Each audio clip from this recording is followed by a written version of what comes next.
یہ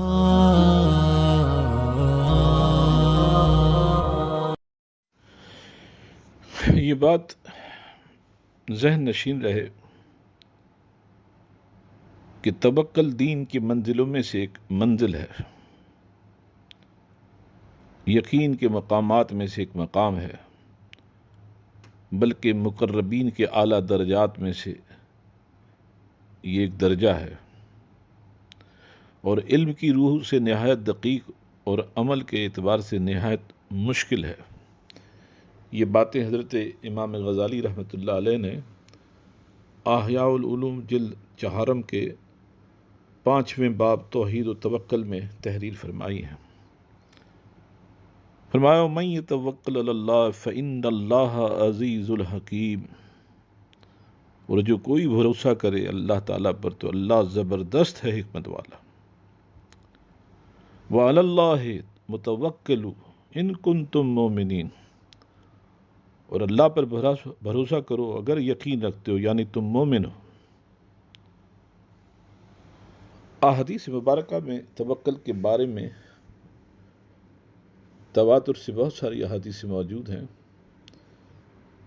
حصول برکت کے لیے ایک حدیث کا ذکر کرنا ضروری سمجھتا ہوں۔ ابن مسعود رضی اللہ تعالیٰ عنہ سے روایت ہے، اور اس حدیث کو بھی حضرت امام غزالی رحمۃ اللہ علیہ نے احیاء العلوم میں اپنے باب توحید و توکل میں نقل فرمایا ہے کہ حضور صلی اللہ علیہ وسلم نے ارشاد فرمایا کہ حج کے موسم میں مجھے امتیں دکھائی گئیں، میں نے اپنی امت کو دیکھا، ان سے تمام پہاڑ نشیب بھر گئے، مجھے اس کثرت پر ہیبت اور تعجب ہوا، مجھ سے سوال ہوا اے میرے محبوب، آپ خوش ہیں؟ میں نے کہا ہاں۔ حکم ہوا ان میں سے 70,000 جنت میں بے حساب داخل کروں گا۔ لوگوں نے پوچھا یا رسول اللہ وہ کون لوگ ہوں گے؟ حضور نے فرمایا اپنے رب پر توکل کرنے والے ہوں گے۔ یہ سن کر حضرت عکاشہ بن محسن کھڑے ہوئے، عرض کی اے میرے آقا، میرے لیے آپ دعا فرمائیں، اللہ رب العالمین مجھے ان لوگوں میں سے کر دے۔ پھر ایک اور شخص اٹھا، اس نے بھی دعا کے لیے کہا کہ یا رسول اللہ صلی اللہ علیہ وسلم میرے لیے بھی دعا فرمائیں کہ اللہ مجھے ان لوگوں میں سے کر دے۔ حضور نے فرمایا عکاشہ تم سے سبقت لے جا چکے ہیں۔ اس لیے میرے نبی صلی اللہ علیہ وسلم نے ارشاد فرمایا اگر تم لوگ اللہ تعالیٰ پر جیسا چاہے ویسا توکل کرو، تم کو اللہ اس طرح روزی دے گا جس طرح پرندوں کو دیتا ہے، یعنی وہ صبح کو بھوکے اٹھتے ہیں اور شام کو شکم سیر ہو کر اپنے گھونسلوں میں جاتے ہیں۔ یہ ترمذی شریف کی حدیث ہے، اور اسے حاکم نے بھی نقل کیا، اور روایت حضرت عمر فاروق رضی اللہ تعالیٰ عنہ سے۔ طبرانی شریف کی حدیث ہے، باروایت حضرت حسن بن عمران حسین رضی اللہ تعالیٰ عنہ، اللہ کے رسول صلی اللہ علیہ وسلم نے ارشاد فرمایا جو چاہتا ہے وہ باقی تمام لوگوں سے زیادہ غنی ہو جائے، اس کو چاہیے کہ وہ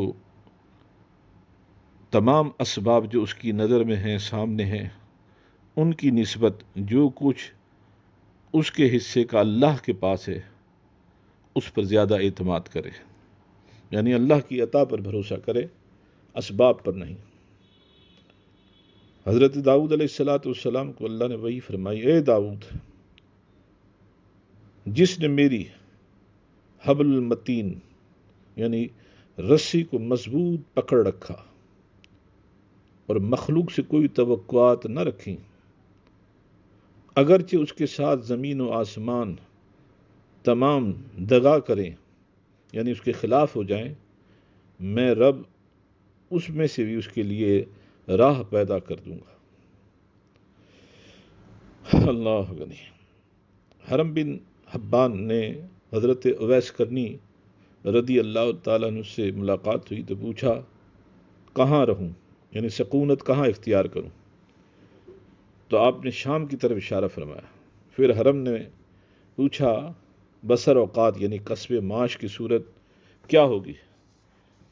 تو آپ نے فرمایا تف ہے اس پر جس کے دل میں یہ وسوسہ گھر کر جائے، اسے نصیحت کا کوئی فائدہ نہیں ہوگا۔ مطلب جو اللہ پر بھروسہ نہ کرے، یعنی اپنے رزق کے معاملے میں، اپنے کسب معاش کے معاملے میں اللہ پر توکل اور بھروسہ نہ کرے، فرمایا ایسے شخص پر نصیحت کوئی اثر نہیں کرتی۔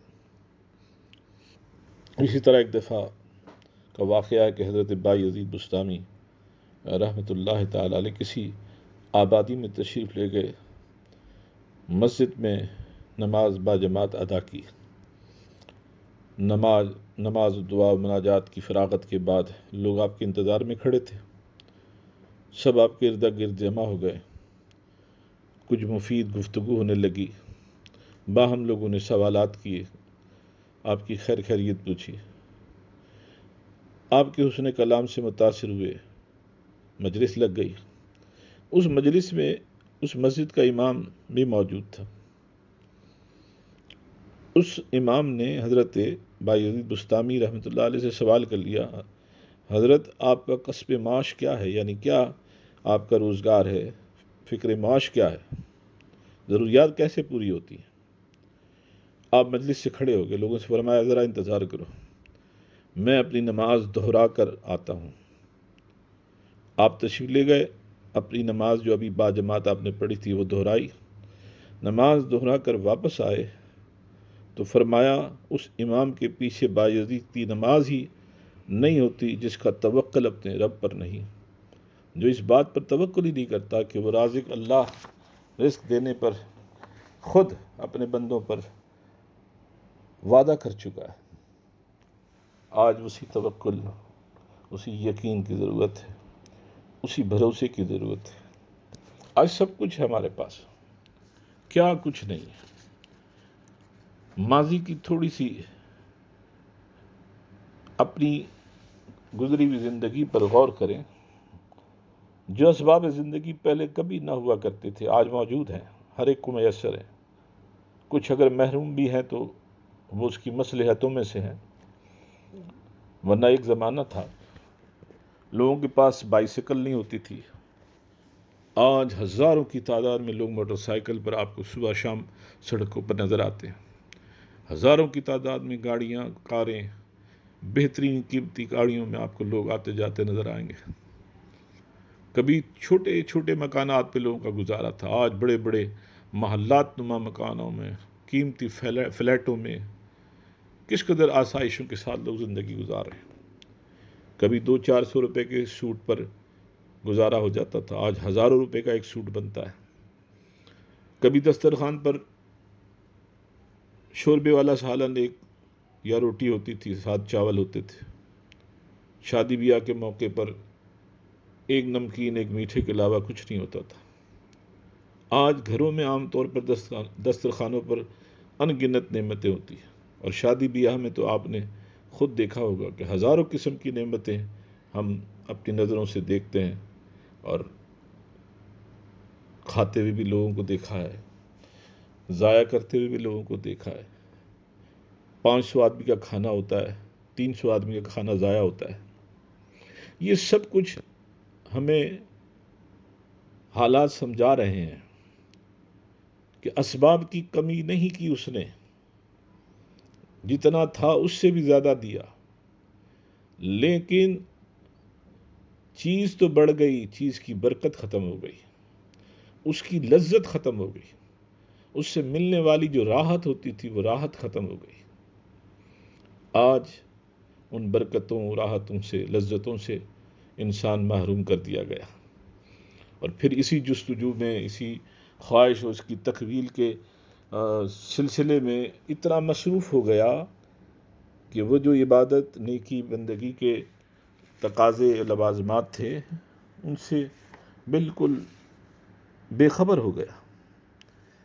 اس لیے اللہ سے دعا کرنی چاہیے، حالات کسی قسم کے بھی ہوں، اس نے اپنے بندوں سے رزق کا وعدہ کیا ہے اور وہ اپنے وعدے پر قائم رہنے والا ہے، اسے کوئی شے مجبور نہیں کر سکتی، کمزور نہیں کر سکتی۔ اللہ ہمیں اسی توکل اور یقین اور بھروسے پر قائم رہتے ہوئے ایمان اور سلامتی کے ساتھ دین اور شریعت کے تقاضوں پر پورا اترنے کے لیے اللہ ہمت اور حوصلہ عطا فرمائے، اور ہم سب کی اللہ تعالی مدد فرمائے۔ وما علینا الا البلاغ المبین۔